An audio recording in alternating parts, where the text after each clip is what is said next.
Mari sembah Tuhan. Sebelum kita mendengarkan firman-Nya, mari bajak hati kita dengan pujian dan penyembahan sekali lagi. Kurabatakan ayara labataka segerere marala mayara lamayara lamo. Hiara batakan alamaya se.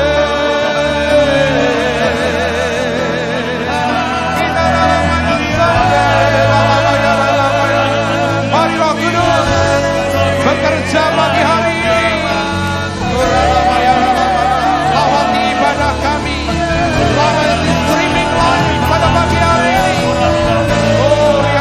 Penuhi atmosfer pada pagi hari ini dengan urapan dan kuasa hadirat.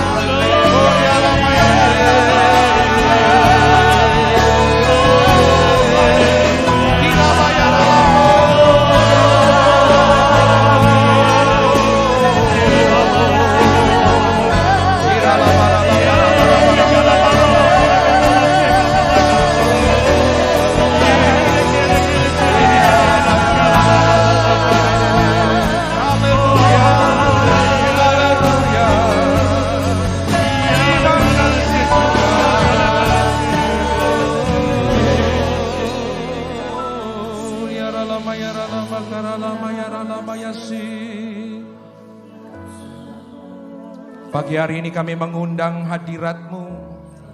Tuhan ada di tempat ini. Bahkan hadir di setiap rumah-rumah pada pagi hari ini Tuhan. Kami percaya bahwa Roh Kudus Engkau adalah Allah yang tidak terbatas. Dan pagi hari ini kami percaya bahwa seluruh atmosfer yang ada di dalam rumah-rumah Engkau penuhi dengan hadirat Tuhan yang sama seperti yang kami alami di tempat ini Tuhan.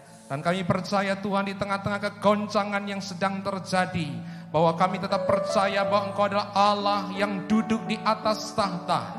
Dan kami percaya bahwa Engkau sedang melakukan sesuatu yang besar. Oleh karena itu biarkan pada pagi hari ini Tuhan anugerahkan kepada setiap kami mata hati yang boleh melihat segala sesuatu bukan hanya dari perspektif manusia, tapi biarkan pada pagi hari ini Engkau memberikan perspektif sorga bagi setiap kami. Biarkan kami boleh melihat segala sesuatu yang terjadi, khususnya Tuhan virus corona ini lewat hati Bapa itu sendiri. Sehingga setiap kami percaya bukan hanya dikuatkan, tapi kami percaya Tuhan lewat firman Tuhan pada pagi hari ini. Setiap umat percaya, setiap believers, setiap murid-murid Kristus boleh melihat ada something great, ada sesuatu yang besar yang sedang Tuhan kerjakan di dalam gereja Tuhan. Terima kasih Bapa. Oleh karena itu kami persembahkan, kami serahkan Tuhan daripada pemberitaan firman-Mu pada pagi hari ini di dalam tangan kuasa-Mu. Berkaryalah dan berfirmanlah bagi setiap kami pada pagi hari ini. Terima kasih Bapa. Di dalam nama Tuhan Yesus Kristus kami berdoa, kami mengucap syukur, dan kami siap untuk menerima kebenaran firman-Mu. Di dalam nama Tuhan Yesus setiap percaya bersama katakan amin. Shalom Bapak Ibu Saudara yang dikasihi oleh Tuhan. Senang bisa bersama-sama dengan Bapak Ibu Saudara pada pagi hari ini. Walaupun kita ada di dalam sebuah ibadah yang khusus. Kalau Bapak Ibu Saudara mungkin sering melihat di dalam tayangan televisi, biasanya di tengah-tengah acara, kemudian ada yang namanya breaking news, sesuatu yang menyela di tengah-tengah acara, maka saya katakan ibadah pada pagi hari ini juga semacam breaking news daripada Tuhan. Saya percaya di tengah-tengah situasi yang ada, di tengah-tengah masalah-masalah yang ada, badai topan yang ada, saya percaya bahwa Tuhan sedang tetap bekerja dan Dia sedang melakukan sesuatu yang besar di tengah-tengah kita. Saya percaya sebagai umat Tuhan kita bukan hanya meresponi apa yang terjadi ini secara rasional, tapi saya percaya bahwa sebagai umat percaya, sebagai murid-murid Kristus, maka kita juga harus meresponi setiap apa yang terjadi dari sudut pandang spiritual. Oleh karena itu saya akan mengajak Bapak Ibu Saudara yang ada di rumah maupun yang ada di tempat ini ataupun di mana, bukannya di Kediri, tapi juga di kota-kota lain. Saya percaya juga bukan hanya di Indonesia, tapi juga di negara-negara yang lain. Saya akan mengundang Bapak Ibu Saudara untuk membuka Alkitab kita bersama-sama di dalam Mazmur 46, di dalam ayat yang pertama sampai dengan ayatnya yang ke-12. Mazmur 46 ayat yang pertama sampai dengan ayatnya yang ke-12. Mazmur 46 ayatnya yang ke-6, ayat yang pertama sampai dengan ayatnya yang ke-12. Dan saya akan membacakan buat Bapak Ibu saudara, judul perikop yang diberikan LAI adalah Allah Kota Benteng Kita. Untuk pemimpin biduan dari Bani Korah dengan lagu Alamot nyanyian. Ayat 2, Allah itu bagi kita tempat perlindungan dan kekuatan, sebagai penolong di dalam kesesakan sangat terbukti. Sebab itu kita tidak akan takut, sekalipun bumi berubah, sekalipun gunung-gunung goncang di dalam laut, sekalipun ribut dan berbuih airnya, sekalipun gunung-gunung goyang oleh geloranya. Selah. Kota Allah, kediaman yang maha tinggi disukakan oleh aliran-aliran sebuah sungai. Allah ada di dalamnya, kota itu tidak akan goncang. Allah akan menolongnya menjelang pagi. Bangsa-bangsa ribut, kerajaan-kerajaan goncang. Ia memperdengarkan suaranya dan bumi pun hancur. Tuhan semesta alam menyertai kita. Kota benteng kita ialah Allah Yakub. Selah. Pergilah, pandanglah pekerjaan Tuhan yang mengadakan pemusnahan di bumi, yang menghentikan peperangan sampai ke ujung bumi, yang mematahkan busur panah, menumpulkan tombak, membakar kereta-kereta perang dengan api. Diamlah dan ketahuilah bahwa akulah Allah. Aku ditinggikan di antara bangsa-bangsa, ditinggikan di bumi. Tuhan semesta alam menyertai kita, kota benteng kita ialah Allah Yakub. Selah. Amin. Bapak Ibu saudara yang dikasihi Tuhan, kalau kita membaca dalam Mazmur 46, saya akan memberikan sedikit penjelasan tentang Mazmur 46, bahwa latar belakang dari Mazmur 46 ini, Mazmur 46 adalah sebuah Mazmur yang dituliskan saudara ketika bangsa Israel ada di dalam sebuah kondisi yang mengalami goncangan secara nasional. Mazmur 46 adalah sebuah Mazmur ketika bangsa Israel menghadapi sebuah permasalahan yang besar. Dan kemungkinan besar kalau Bapak Ibu saudara membaca dalam Mazmur 46, kemungkinan Mazmur 46 dihubungkan dengan satu peristiwa di dalam Alkitab, yaitu ketika Raja Sanherib, Raja Asyur menyerang Israel pada waktu itu, dan bagaimana pada waktu Raja Hizkia dalam kondisi yang tidak memiliki kekuatan kemudian berpaling kepada Tuhan untuk mencari jawaban. Dan bukan hanya seperti itu Bapak Ibu saudara, tapi dalam sejarah saya membaca bahwa Mazmur 46 ini seringkali dikenal sebagai Mazmur yang dinyanyikan oleh Luther, Martin Luther, reformator gereja. Di dalam sejarah gereja ada masa-masa ketika Martin Luther mengalami dark times, mengalami masa-masa gelap, mengalami masa-masa sulit. Dan ketika di dalam masa-masa sulit, ketika seakan-akan lawan-lawan daripada reformasi ini mengalami kemenangan, dan sekutu-sekutu daripada reformasi, teman-teman Martin Luther mengalami kelemahan hati, tawar hati. Di dalam sejarah dikatakan Martin Luther menggugah semangat daripada rekan-rekannya dengan mengatakan, mari kita menyanyikan Mazmur 46. Oleh karena itu Bapak Ibu saudara, menurut saya ada sesuatu yang sangat tepat kalau di dalam kondisi hari-hari ini, seakan-akan ketika kita melihat saudara bahwa sekeliling kita saudara ada dark times, masa-masa yang gelap, masa-masa yang tidak pasti, masa-masa yang tidak tentu, dan banyak orang saudara merasa tawar hati, mengalami rasa takut. Kita kembali mengunjungi Mazmur 46 ini. Dan di dalam Mazmur 46 saya menemukan Bapak Ibu saudara ada beberapa hal yang harus kita lakukan sebagai respon kita sebagai orang-orang percaya terhadap apa yang sedang terjadi hari-hari ini. Ketika COVID-19 saudara melanda seluruh dunia, bukan hanya di Indonesia saudara, maka seperti saya katakan tadi, bahwa orang-orang percaya tidak hanya harus berpikir rasional, tapi juga harus berpikir secara spiritual. Dan saya menemukan ada 3 hal pesan profetik daripada Tuhan di dalam Mazmur 46 ini sebagai orang-orang yang percaya. Yaitu apa Bapak Ibu saudara, perhatikan di dalam ayat yang ketiga dalam pembacaan Alkitab kita pada pagi hari ini. Dikatakan, pemazmur mengatakan, Bani Korah mengatakan, sebab itu kita tidak akan takut sekalipun bumi berubah dan sekalipun gunung-gunung goncang di dalam laut. Saya akan ulangi lagi, sebab itu kita tidak akan takut sekalipun bumi berubah, sekalipun gunung-gunung goncang di dalam laut. Bapak Ibu saudara, hari-hari ini atmosfer dipenuhi dengan banyak ketakutan. Bapak Ibu saudara, kalau kita membaca media, kita membaca Facebook, saudara mungkin mendapat kiriman WhatsApp, ada banyak atmosfer ketakutan yang ada di sekitar kita. Dan saya katakan saudara, rasa takut adalah sesuatu yang natural, rasa takut adalah sesuatu yang sangat manusiawi. Rasa takut itu sendiri bukanlah sesuatu yang dosa. Tetapi Bapak Ibu Saudara, Alkitab mengatakan bahwa kita tidak boleh tinggal di dalam rasa takut itu. Dengan kata lain saya katakan kita boleh merasa takut, tapi jangan membiarkan rasa takut itu menguasai di dalam hati kita. Oleh karena itu kenapa kalau kita membaca di dalam Alkitab saudara, ada banyak penafsir mengatakan di dalam Alkitab ditemukan ada 365 kali atau bahkan ada seorang mengatakan 366 kali dalam Alkitab firman Tuhan mengatakan jangan takut saudara. Kenapa itu berarti one day, one dosis, satu hari satu dosis. Alkitab mengatakan jangan takut. Karena ketakutan ada sesuatu yang sangat alamiah dan sangat natural terjadi dalam kehidupan kita. Tapi seperti Alkitab tadi katakan, ketika menurut saya menarik buat saya, dikatakan karena Alkitab mengatakan sebab itu kita tidak akan takut, saudara. Kenapa saudara kita merasa takut? Seringkali kita merasa takut kepada dua hal. Yang pertama kepada sesuatu yang tidak kita ketahui. Yang kedua kepada sesuatu yang tidak bisa kita kendalikan. Oleh karena itu dalam Mazmur 46 dikatakan sebab itu kita tidak akan takut sekalipun bumi berubah. Saya membaca dalam terjemahan The Passion Translation, Bapak Ibu Saudara mengatakan sedemikian saudara, bahwa kalau di dalam Alkitab kita dikatakan saudara bahwa bumi itu berubah, tapi dalam The Passion Translation dikatakan bahwa even if every structure of support were to crumble away. Sekalipun support-support pendukung kita ambruk dan hancur, saudara. Oleh karena itu kenapa orang merasa takut? Karena hari-hari ini saudara seakan-akan tidak ada yang bisa mensupport, tidak ada yang bisa mendukung, tidak ada yang bisa kembali diandalkan saudara. Seakan-akan semuanya saudara menjadi hancur dan ambruk saudara. Dan Alkitab mengatakan saudara di tengah-tengah kondisi seperti itu, Alkitab mengatakan jangan takut saudara. Kenapa? Saudara perhatikan yang sangat menarik dalam Mazmur 46 dikatakan begini saudara. Dimulai dari ayat yang pertama, Allah itu bagi kita saudara.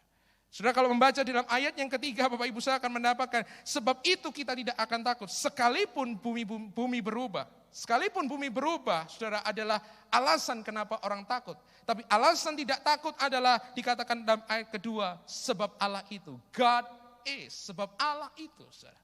Apa yang membuat saudara hati kita supaya tidak dikuasai rasa takut sangat sederhana.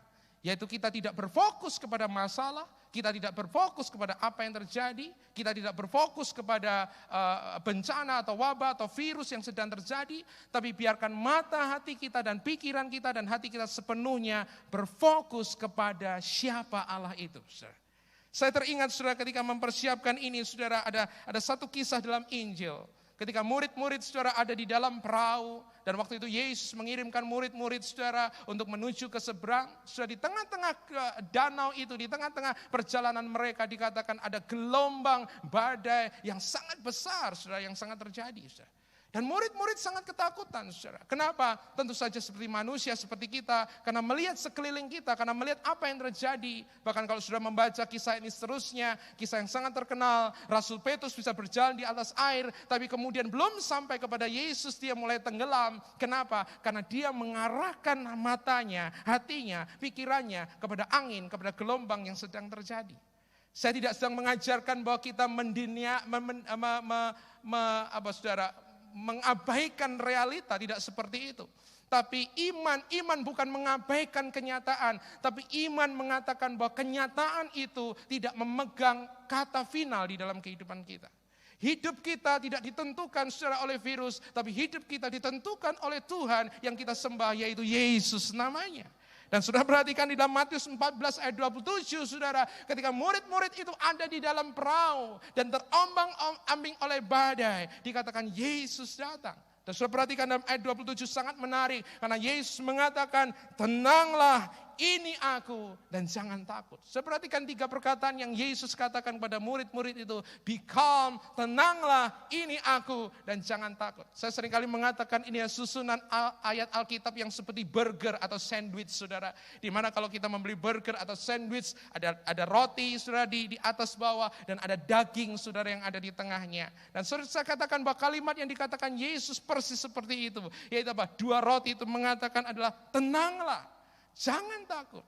Hari ini saya katakan kepada setiap orang yang mendengarkan live streaming ini atau setiap kita yang ada di tempat ini, firman Tuhan mengatakan, tenanglah, jangan takut.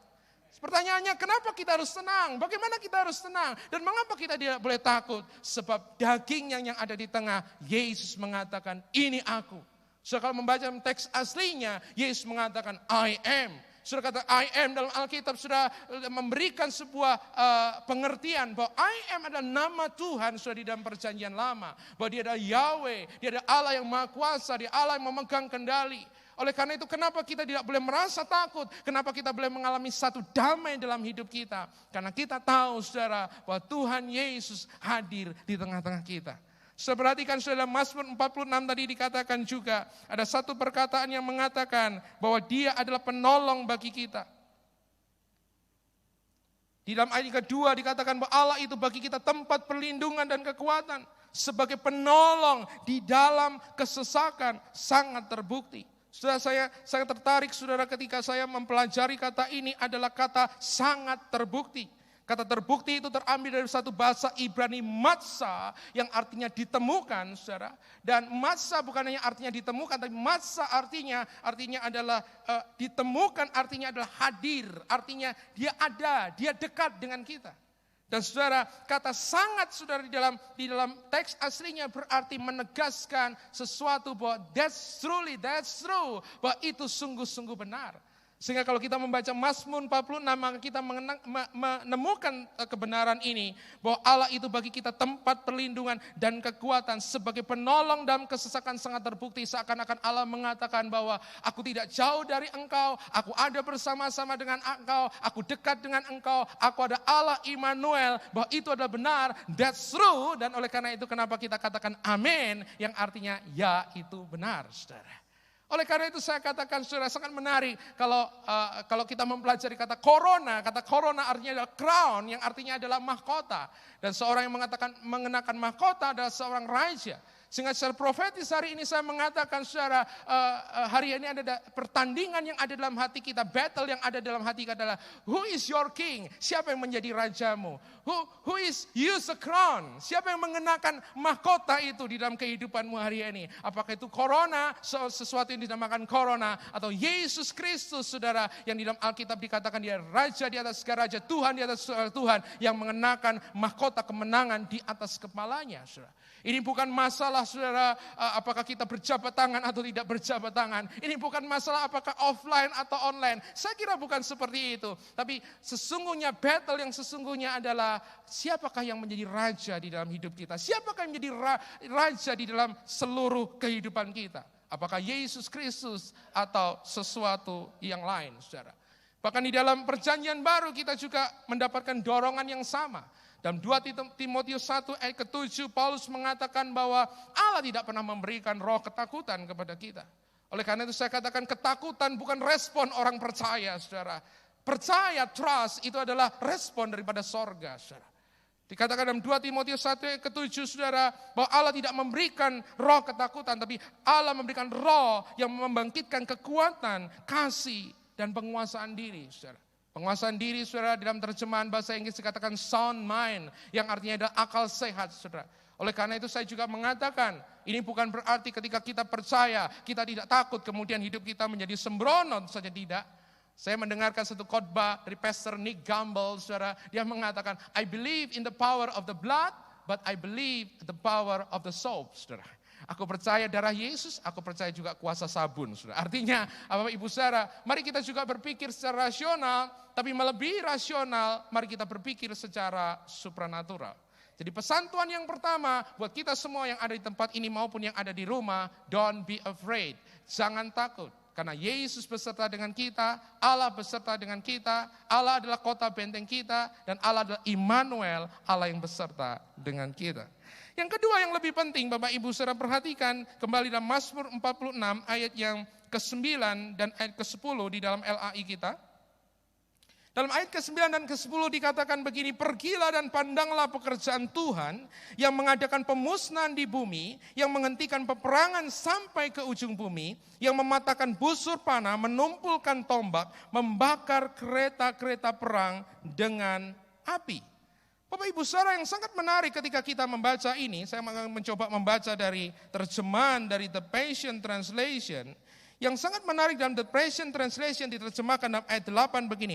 Everyone look, come and see, breathtaking wonder of our God. Dan perhatikan kalimat ini, for He brings both rain and revival. Dalam The Passion Translation dikatakan bahwa Allah adalah Allah yang membawa kehancuran, tapi sekaligus membawa revival, membawa kebangunan rohani. Oleh karena itu saya percaya pesan yang kedua sekalikan, don't be afraid, jangan takut. Saya percaya ada banyak hamba Tuhan sudah berbicara ini. Yang kedua adalah saya katakan bahwa saat-saat ini adalah the Kairos time.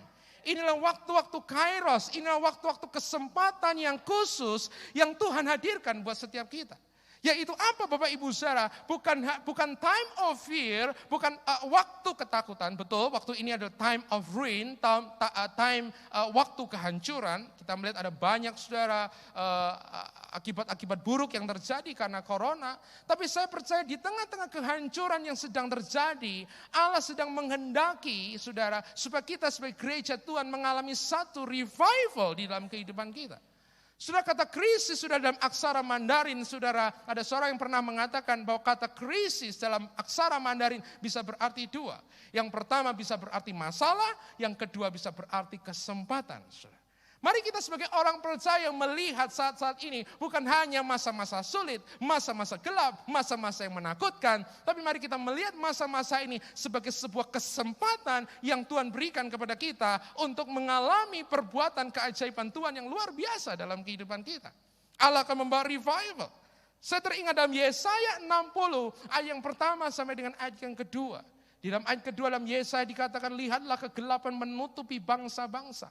Kegelapan yang pekat dalam bahasa Inggris dikatakan deep darkness, saudara, menutupi bangsa-bangsa. Dan hari ini kita boleh melihat kegelapan yang sama, saudara, menutupi bangsa-bangsa, deep darkness. Tapi Yesaya 60 ayat yang pertama mengatakan, bangkitlah, menjadi teranglah, sebab kemuliaan Tuhan telah terbit atasmu.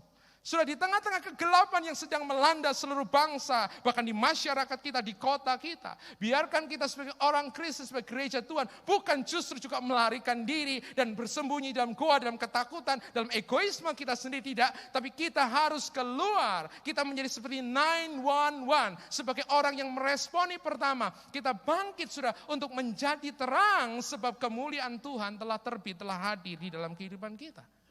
Saya seakan-akan membaca, seakan-akan kalau kita pergi ke toko emas, saudara, kalau kita hendak membeli berlian, diamond, maka biasanya orang akan meletakkan diamond itu saja bukan di tempat yang transparan atau tempat yang terang, saudara.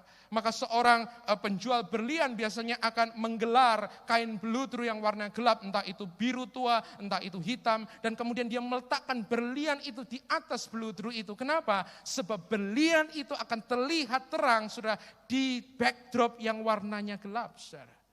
Kalau hari-hari ini Tuhan mengizinkan kegelapan ada di sekitar kita. Buat saya ini adalah Kairos, di mana gereja Tuhan harus bangkit, saudara, untuk menyatakan kuasa dan kasih Yesus bagi setiap orang yang ada di sekeliling kita. Ini saat yang tepat kita memberitakan Injil keselamatan di dalam nama Yesus. Inilah tempat di mana saat kita memberikan berita tentang Injil pengharapan di dalam nama Yesus, Injil penghiburan di dalam nama Yesus. Nah, tapi terlebih lagi saudara, kalau kita membaca di dalam Alkitab, ternyata saudara wabah yang namanya pandemi, epidemi, saudara, bahkan saudara, kelaparan, saudara, kesulitan, itu bukan hanya dialami oleh kita yang ada di dalam zaman modern. Di dalam sepanjang sejarah kita melihat ada banyak hal yang terjadi. Bahkan di dalam Alkitab kalau kita mau mempelajari Bapak Ibu saudara, ada beberapa hal, ada beberapa peristiwa saudara, ketika wabah itu terjadi, ketika malapetaka itu terjadi. Saya akan mengutip ada 3 hal yang disampaikan Pastor Bill Johnson, saudara, yang menurut saya sangat menarik, yang membuat menurut saya menjadi sebuah pembelajaran respon kita, bagaimana kita harus meresponi di masa-masa sulit yang ada seperti ini. Ada 3 peristiwa yang dicatat di dalam Alkitab ketika Alkitab mencatat wabah, kelaparan itu melanda. Yang pertama di dalam Kejadian 26 ayat 12 sampai dengan ayatnya yang ke-13. Mari kita membaca ini Kejadian pasalnya yang ke-26, Kejadian 26 ayatnya yang ke-12 sampai 13.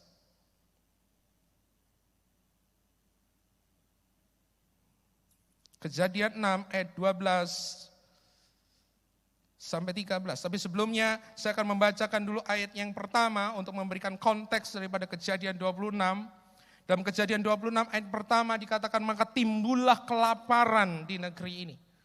di negeri itu. Dan ini bukan kelaparan yang pertama yang terjadi dalam zaman Abraham.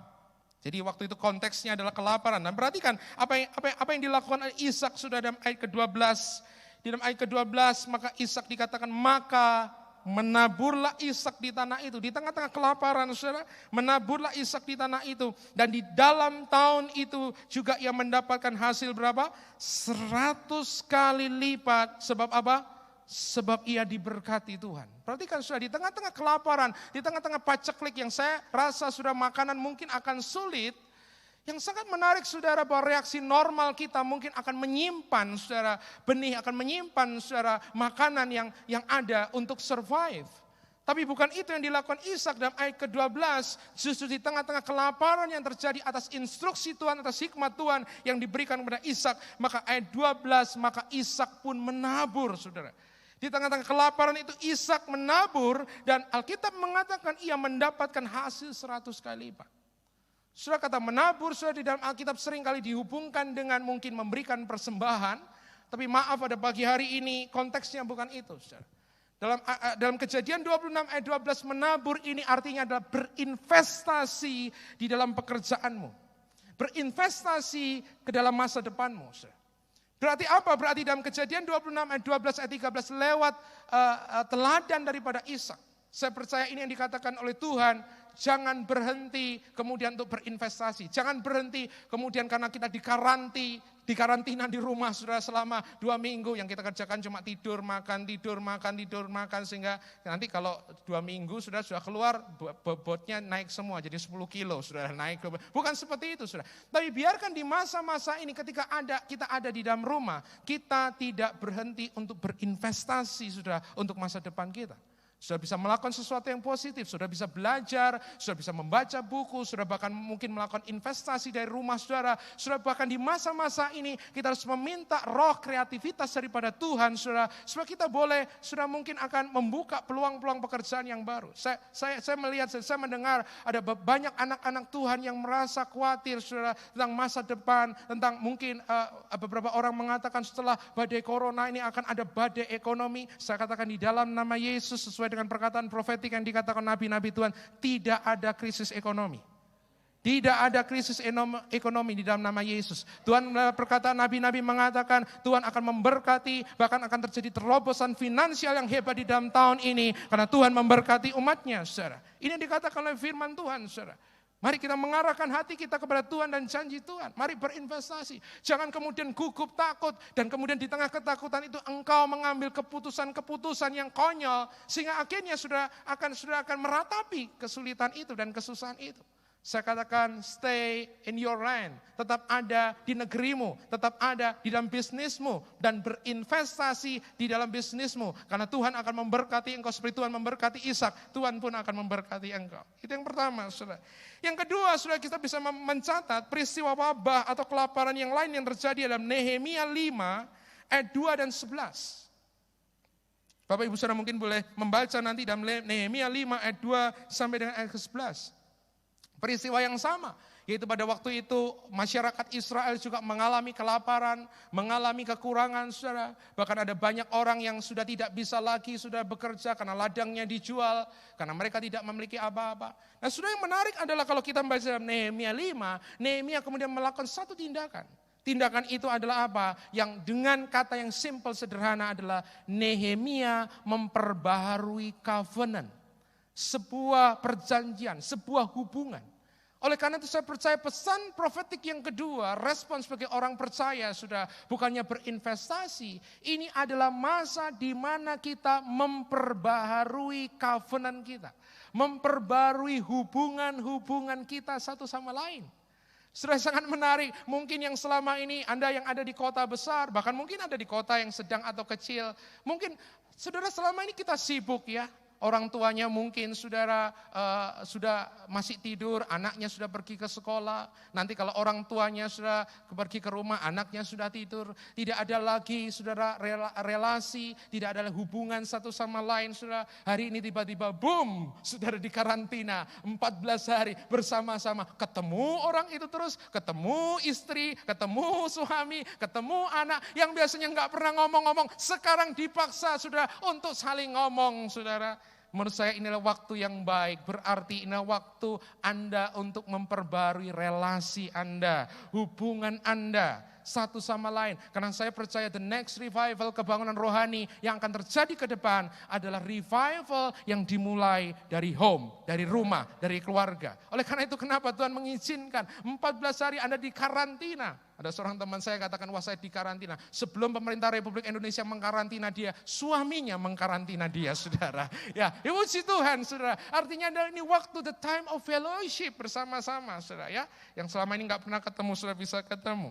Yang ketiga adalah dalam Kisah Rasul 11 ayat 27 sampai dengan ayatnya yang ke-30.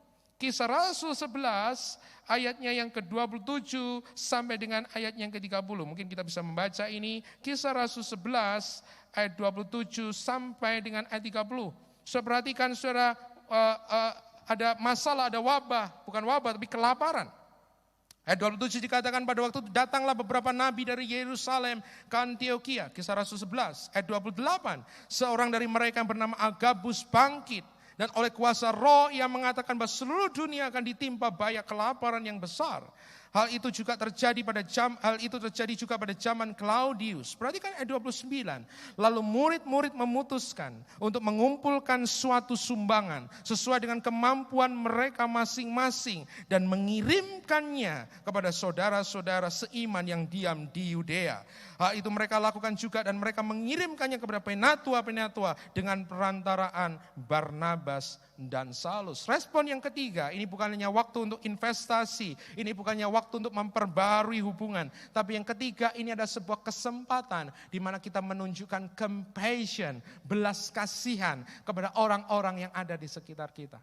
Sudah ada hari-hari ini orang mulai, saudara, kalau dalam situasi sulit, kemudian egonya mulai muncul, saudara. Wah, masker diborong, saudara. Hand sanitizer semua diborong. Ada beberapa, saudara, yang beras diborong, gula diborong. So mentalitasnya kadang-kadang, yang penting saya selamat, yang penting saya bisa makan, terserah lu makan apa, terserah ya, yang penting gua bisa makan, yang penting saya bisa makan.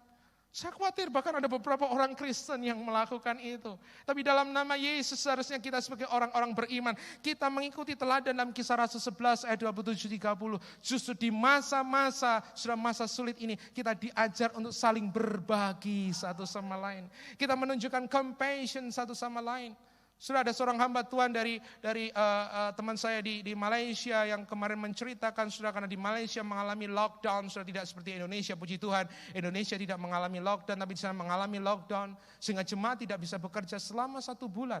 Sehingga ada beberapa jemaat yang tentu saja selama 1 bulan tidak digaji, saudara. Ada yang secara ekonomi, elit, ekonomi sulit mungkin, saudara. Kemudian agak susah, saudara, 1 bulan gak gajian, lalu bagaimana? Oh, di masa-masa ini kita ada godaan cobaan untuk menjadi apa? Menjadi egois. Oh, yang penting uangnya untuk saya. Nanti kalau saya bagi gimana kalau saya kurang?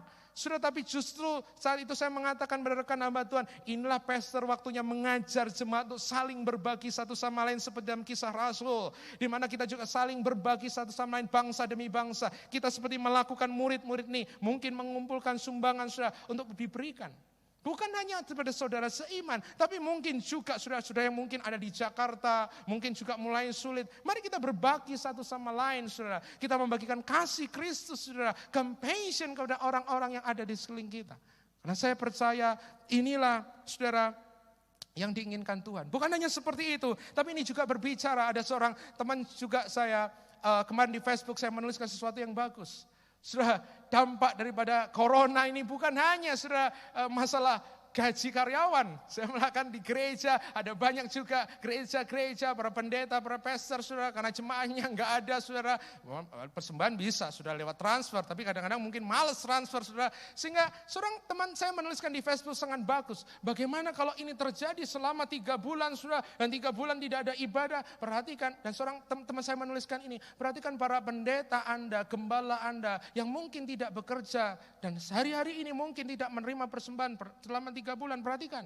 Saudara, ini waktunya buat kita untuk buat saya showing honor, untuk menunjukkan penghormatan, saudara. Bukan hanya compassion, belas kasihan, tapi honor, rasa hormat kepada orang-orang yang menjadi pemimpin-pemimpin rohani kita, orang-orang yang ada di atas kita, yang melayani kita selama ini. Kita tergoda hari-hari ini untuk mengatakan, saya nggak dengerin khotbah, saya bisa streaming, saya nggak usah kasih persembahan, mungkin seperti itu. Tapi buat saya secara pribadi ini waktu untuk menunjukkan honor, dengan memberikan secara bantuan, dengan memberikan dukungan termasuk finansial kepada hamba-hamba Tuhan dan gereja-gereja yang ada. Saya percaya saudara, ketika Anda memberkati, Allah juga akan terus memberkati engkau sebagai saluran berkatnya. Amin saudara. Dan ketiga, mari kita masuk ke dalam Mazmur 46 kembali. Dalam Mazmur 46 yang terakhir, Bapak Ibu saudara perhatikan yang sangat menarik. Ketika kita membaca dalam Mazmur 46 tadi, maka Bapak Ibu saudara akan mendapatkan di 3 ayat, yaitu ayat 4, ayatnya yang ke-8, dan ayatnya yang ke-12, selalu disertai dengan kata-kata ini, yaitu kata-kata Selah. Kata Selah artinya sudah ada banyak penafsiran, tapi salah satu kata Selah artinya adalah pause. Selah artinya adalah berhenti. The Passion Translation mengatakan pause in His presence, diam di hadiratnya. Menurut saya yang terakhir yang saya rasakan bahwa hari-hari ini dengan corona yang terjadi, ada banyak negara mengalami lockdown secara pekerjaan berhenti, sekolah libur, gereja ibadah berhenti dengan streaming seperti ini, jalan-jalan sepi, saudara. Semua orang dipaksa untuk tinggal di rumah, berhenti dari segala sesuatu. What is the meaning? Buat saya artinya yang ketiga, ini bukan hanya Kairos sign, but it is the Selah time. Ini waktu untuk berdiam diri di hadapan Tuhan. Secara roh saya mengatakan inilah sabat besar, the great sabat yang sedang Tuhan kerjakan di seluruh dunia. Hari-hari ini orang terlalu sibuk, saudara. Bahkan ada satu teori yang mengatakan, saudara, ini hanya teori saja, yang mengatakan, saudara, sebenarnya yang virus itu bukan corona, yang virus itu manusianya. Corona itu justru antivirusnya. Kenapa? Mungkin karena selama ini saudara kita mengeksploitasi bumi, kita mengeksploitasi tenaga kita mengeksploitasi orang-orang di sekitar kita habis-habisan. Kita melupakan saudara perintah sabat, prinsip sabat di dalam Alkitab. Sehingga lewat peristiwa ini Tuhan mengajarkan kita the great sabat, sabat yang besar buat setiap kita, bukannya gereja Tuhan, tapi seluruh dunia hari-hari ini ada great sabat. Saya mendapatkan satu foto Los Angeles, kota yang dikatakan tidak pernah tidur. Hari ini kota itu menjadi sepi, saudara. Sabat besar terjadi di mana-mana. Lalu apa di balik makna sabat ini? Saya mendapatkan ada 3 ray, Bapak Ibu saudara, dari sabat ini. Yang pertama, di dalam waktu sabat ini kita harus melakukan repentance. Kita harus melakukan sebuah pertobatan besar-besaran, saudara. 2 Tawarik 7:14 mengatakan, jikalau umatku yang atasnya namaku disebut, merendahkan diri, mencari wajahku, dan berbalik dari jalan-jalan yang jahat, maka aku akan menyembuhkan negeri mereka, heal their land, saudara. Yang menarik, ada banyak orang mengatakan, ini bukan berbicara tentang, saya tahu sudah corona bukan secara 100% adalah dosa daripada gereja. Tapi menurut saya menarik karena di dalam Alkitab saudara, bahwa pemulihan sebuah bangsa, pemulihan sebuah negara saudara, tidak ditujukan kepada presidennya, tidak ditujukan kepada kings, rajanya, parlemennya. Tapi dikatakan di dalam Alkitab adalah if my people, ketika umatku. Jadi perhatikan ini saudara, bahwa ada tanggung jawab yang besar buat kita gereja Tuhan. Di tengah-tengah situasi yang terjadi, di tengah-tengah corona yang sedang terjadi ini, maka kita harus sudah melakukan sebuah pertobatan. Ini adalah waktu pertobatan buat saya, untuk memeriksa setiap hati kita. Ada seorang yang mengatakan, seorang nabi Tuhan di Amerika yang mengatakan, saudara, dengan adanya virus corona ini, di idol, saudara, berhala-berhala yang selama ini disembah, seakan-akan bahwa the God knockdown, Tuhan memukul para ilah-ilah ini. Ilah-ilah apa, saudara? Ilah-ilah entertainment, ilah-ilah sport, saudara, olahraga, hiburan, saudara. Yang tidak pernah bisa ditutup hari ini tiba-tiba close semua. Tiba-tiba tutup semua. Saya teringat ini juga dengan sebuah peristiwa di dalam Alkitab, yaitu ketika Tuhan memberikan tulah di Mesir, saudara.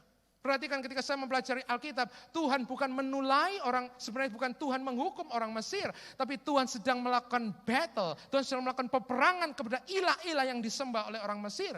Karena 10 tulah yang diberikan Tuhan kepada orang Mesir sebenarnya menghantam 10 dewa utama yang disembah oleh orang-orang Mesir. Jadi menurut saya hari ini apa yang sedang Tuhan kerjakan? Tuhan mengatakan ini, periksa hatimu. Apa yang menjadi idol? Apakah ada yang menjadi berhala di dalam hidupmu? Mungkin selama ini mungkin pekerjaan, mungkin selama ini mungkin kesenangan, saudara. Saya tidak mengatakan bahwa orang Kristen nggak boleh senang, saudara. Tapi seringkali sport, entertainment, saudara, hiburan, olahraga, pekerjaan menjadi ilah, menjadi Allah, menggantikan Tuhan di dalam kehidupan kita. Dan maaf kata, saya terpaksa mengatakan ini waktunya juga buat gereja Tuhan untuk memikirkan. Mungkinkah, karena ada banyak nabi-nabi yang mengatakan, mungkinkah saudara bahwa pelayanan kita selama ini juga sudah menjadi berhala? Apakah ibadah selama ini menjadi berhala? Apakah khotbah ini sudah menjadi berhala? Apakah perhimpunan besar dalam gereja hari ini menjadi berhala? Mungkinkah saudara konser-konser rohani selama ini tanpa sadar menjadi berhala? Sehingga pada waktu ini Tuhan mengajarkan bahwa semua ibadah di shutdown, tiba-tiba semuanya berhenti. Enggak ada jemaat, semua tinggal di rumah masing-masing. Ini waktu buat kita bersama untuk memeriksa. If my people, ketika umatku yang atasnya namaku disebut, dikatakan saudara, kita jangan cepat-cepat berdoa, tapi Alkitab mengatakan merendahkan hati kita. Di masa ini Mike Bickle mengatakan, Direktur International House of Prayer di Kansas, yang mengatakan, we must rising up, but we must humble ourselves down. Kita bukan hanya bangkit, tapi kita juga harus merendahkan hati kita di hadapan Tuhan. Ini waktu yang baik. Oleh karena itu saya mengatakan, saya menulis di Facebook saya, yang saya takutkan bukan virusnya, saudara, tapi yang saya takutkan bahwa kita sebagai gereja Tuhan, kita kehilangan momen-momen penting. Sehingga ketika corona ini kemudian reda, saudara, kita akan kembali dalam ibadah kita dan aktivitas kita sehari-hari tanpa ada sebuah pemeriksaan, tanpa ada sebuah upgrade dari Roh Kudus yang Roh Kudus kerjakan di dalam hati kita. Buat saya ini waktu buat kita juga untuk mengupgrade iman dan kepercayaan dalam hati kita. Sudah selama ini kita mengatakan, Yesus luar biasa, saya percaya kepada Tuhan. Dan boom, Tuhan melakukan sebuah ujian. Benarkah? Benarkah iman kita? Benarkah percaya kita betul-betul bersandar kepada Dia? Ataukah sebenarnya kita sedang mengandalkan hal-hal yang lain? Sudah bisa membaca, ada banyak sudah referensi dalam Alkitab, dalam Yoel. Dikatakan, koyakkanlah hatimu, bukan jubahmu. Hari ini yang harus kita responi adalah hati kita, pertobatan hati kita. Saya mengajak gereja-gereja Tuhan di seluruh dunia, it's time. Ini waktunya buat kita sudah untuk merendahkan diri dan mengalami sebuah pembaruan, renewal daripada Roh Kudus dalam kehidupan kita sehari-hari. Yang kedua sudah bukannya repentance, tapi yang kedua adalah reset. Saudara kalau punya gadget, tiba-tiba macet saudara, maka apa yang harus saudara lakukan? Enggak ada cara lain kecuali di reset saudara. Dan kalau di reset itu sudah HP-nya nggak bisa digunakan, sudah diem, ya, karena dia sedang mereset. Hari ini Chris Fulton sudah ada Better Reading mengatakan it's time to reset. Ini waktu kita untuk di reset oleh Tuhan. Cara kita berpikir, cara kita mengerjakan segala sesuatu, kita harus pikirkan ulang dan di reset.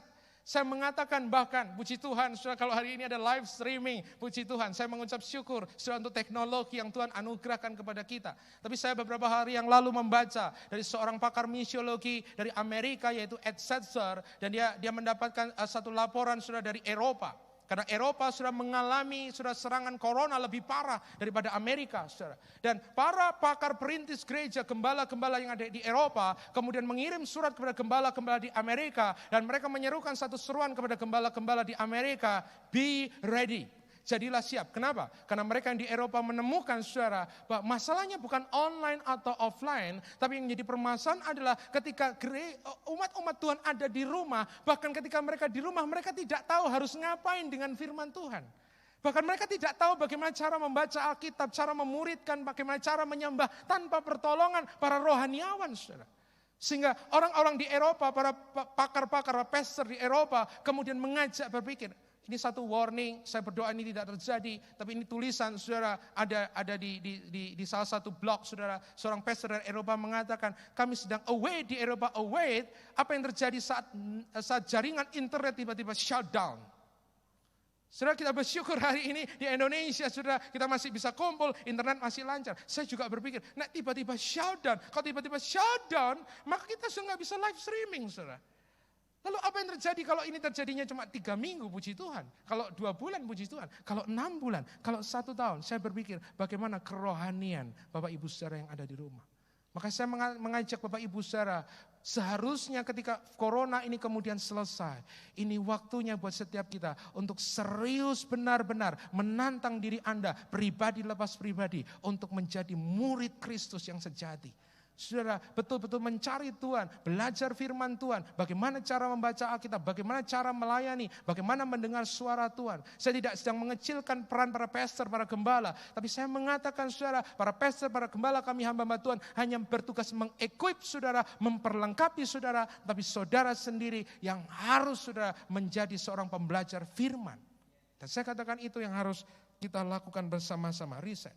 Dan yang terakhir saudara, saya percaya ini bukannya waktu the repentance reset, but saya percaya it's a time of revival. Ada banyak nubuatan yang mengatakan saudara, dan kita bisa melihat di dalam Alkitab, biasanya umat Tuhan disuruh berdiam diri.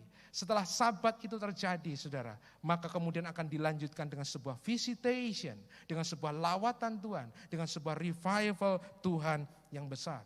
Saya percaya Sabat saudara adalah hari yang ke-7. Dan setelah kesabat hari yang ke-8, dan hari ke-8 adalah the new day. Kalau hari ini Tuhan sedang mengerjakan the great Sabat, Sabat yang besar buat dunia, dan Sabat yang besar buat gereja Tuhan, dan seluruh dunia, maka saya percaya setelah Sabat ini selesai, akan ada the new day. Ada banyak suara profetik mengatakan bahwa 2020 bukan hanya the new year, but it's the new season, not the new season, bukannya musim yang baru, the new decade. Ini adalah sebuah dekade yang baru di mana Tuhan akan mengerjakan sesuatu unusual, sesuatu yang tidak seperti yang kita pikirkan. Tuhan akan mengirim satu revival yang besar, dan saya mendengarkan satu nubuatan dari seorang hamba Tuhan, akan ada satu revival kaum muda di Indonesia. Revival youth akan terjadi di Indonesia. Dan ini semua dimulai sudah kapan? Yaitu saat ini, sudah. Inilah saat di mana kita mempersiapkan diri kita. Oleh karena itu, saudara, saya tidak mengajak kita menjadi orang yang gila. Tapi di tengah-tengah ketakutan ini, kalau kita bisa melihat perspektif sorga, is the time of rejoicing. Ini waktu untuk bersuka cita. Karena di tengah-tengah shutdown, di tengah Sabat yang Tuhan kerjakan, Tuhan sedang memprepare kita untuk masuk dalam sebuah the great revival, sebuah kebangunan rohani yang besar yang ada di tengah-tengah kita. Ada banyak hamba Tuhan yang mengatakan, saya tahu ada beberapa Bapak Ibu Saudara yang mungkin mendengarkan live streaming ini, yang mungkin tidak percaya kepada prophetic words, kata-kata nubuatan, dan saya tidak menyalahkan saudara. Tapi buat Bapak Ibu saya yang percaya kepada prophetic words, saya sudah meneliti ada banyak nubuatan saudara, nabi-nabi yang terpercaya. Ada seluruh nabi ini bahkan mengatakan saudara, bahwa corona ini saudara akan berhenti, akan mengalami turning point, yaitu pada waktu kita akan merayakan Paskah.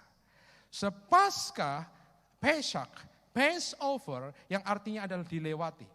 Ada seorang hamba Tuhan mengatakan saudara, bahwa turning point corona akan terjadi pada waktu Paskah sampai kepada minggu kebangkitan.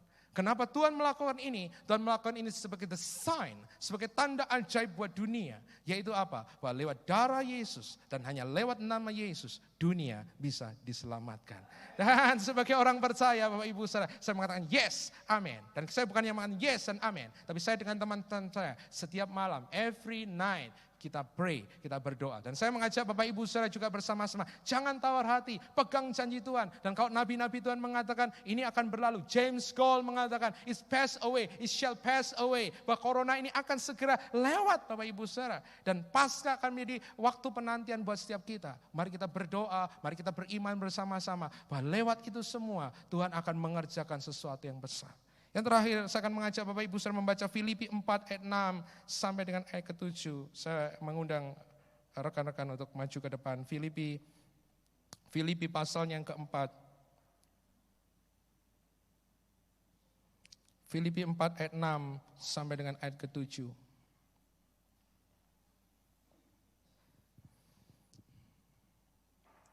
Filipi 4 ayat 6 ke 7 dikatakan, janganlah hendaknya kamu khawatir tentang apa?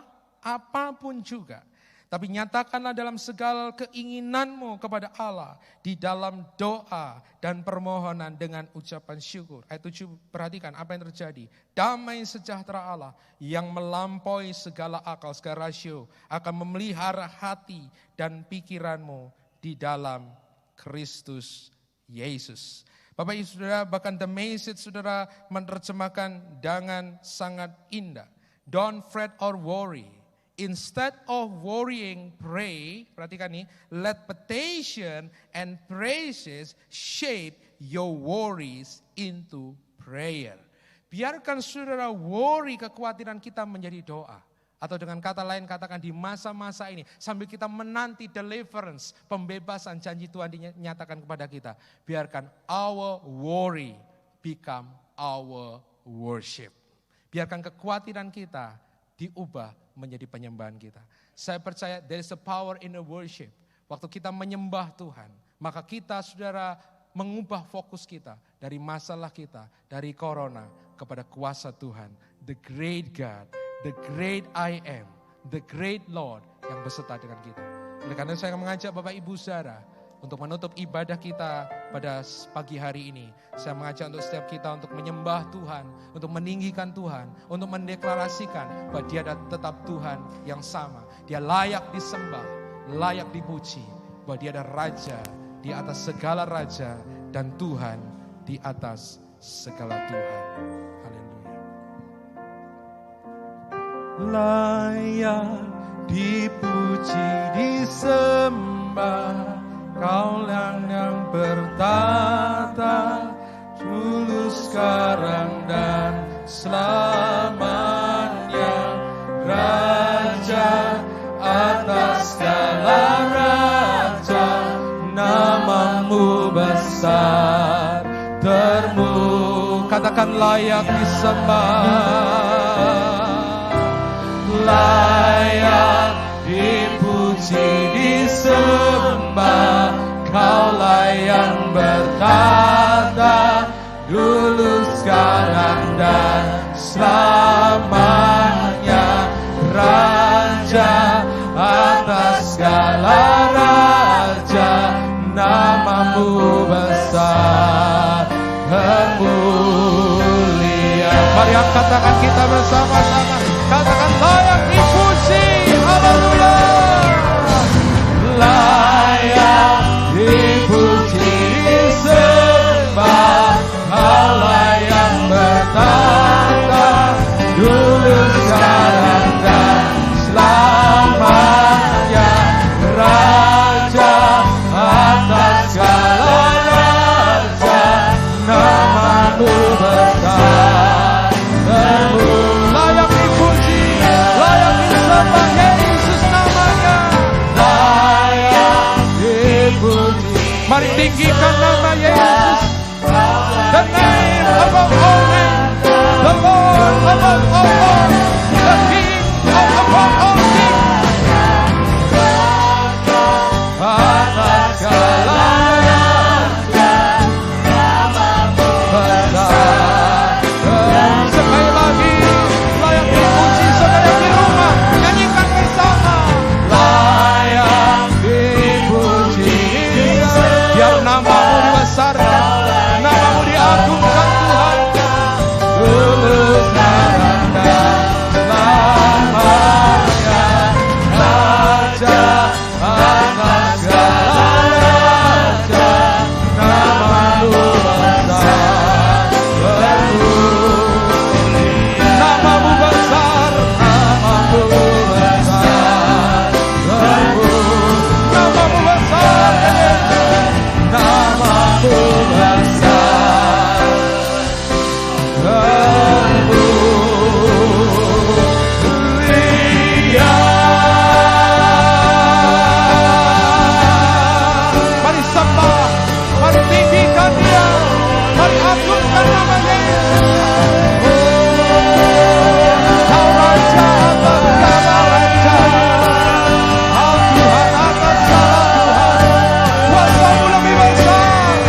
Tetap di dalam hadirat Tuhan, tetap menyembah kepada Tuhan.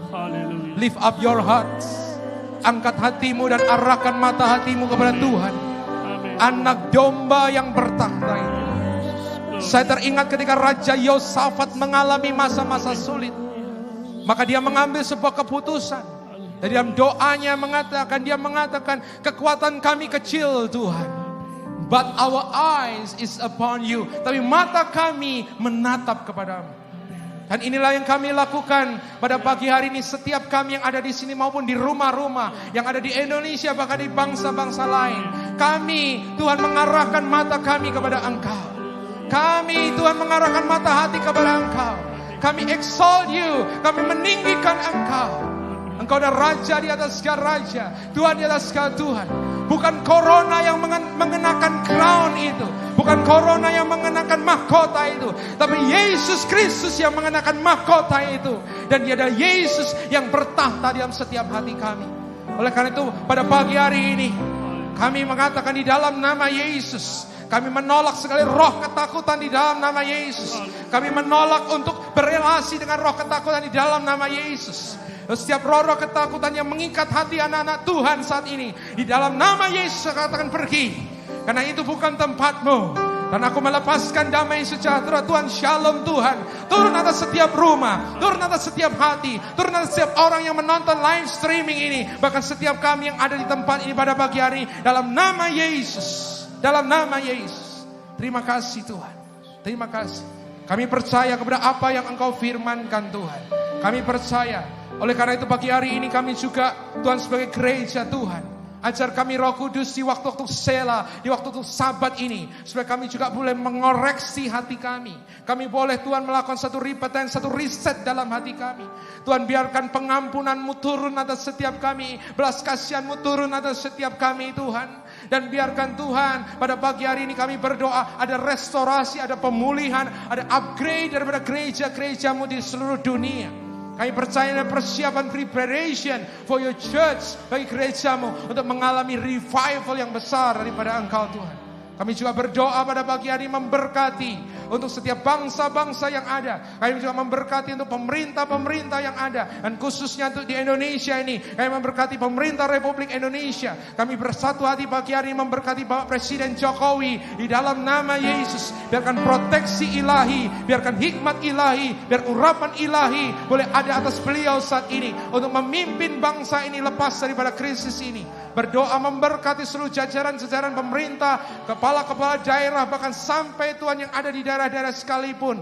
Tuhan memberkati para pemimpin kami, memberkati juga tenaga medis, segala dokter-dokter, suster-suster yang ada di garis depan. Biarkan Tuhan juga melakukan proteksi ilahi yang sama. Biarkan Tuhan memberikan damai sejahtera, sukacita, bahkan keluarga yang ditinggalkan Tuhan memberikan kekuatan dan penghiburan di dalam nama Tuhan Yesus Kristus. Bapa, kami berdoa melepaskan shalom dan kesembuhan-Mu buat setiap orang-orang yang menderita corona pada pagi hari ini. Kami percaya the blood of Jesus, the power of the blood of Jesus, kuasa di dalam darah Yesus cukup untuk menyembuhkan. Oleh karena itu kami bersatu hati dalam nama Yesus, kami melepaskan dari tempat ini kesembuhan-Mu Tuhan mengalir di dalam nama Yesus kepada setiap pasien-pasien yang ada. Dan kami melepaskan shalom proteksi ilahi-Mu Tuhan, bukan hanya untuk anak-anak-Mu, tapi juga untuk seluruh masyarakat Indonesia, bahkan untuk setiap orang yang menonton live streaming ini. Di dalam nama Yesus, proteksi ilahi itu ada di setiap kami. Dan terima kasih Tuhan, dan biarkan ajar kami di waktu-waktu ini. We change our worry into our worship. Oh Tuhan, kami ingin Tuhan sekali lagi masuk menyembah Engkau, meninggikan Engkau, karena kami percaya when we worship, saat kami menyembah, kami mengubah atmosfer kami. Saat kami menyembah, kami mengubah atmosfer ketakutan menjadi atmosfer sorga. You're the great God, you're the great God, you're the great God. Hallelujah, hallelujah. You're great God. How great is our God. Sing with me, how great is our God. All who see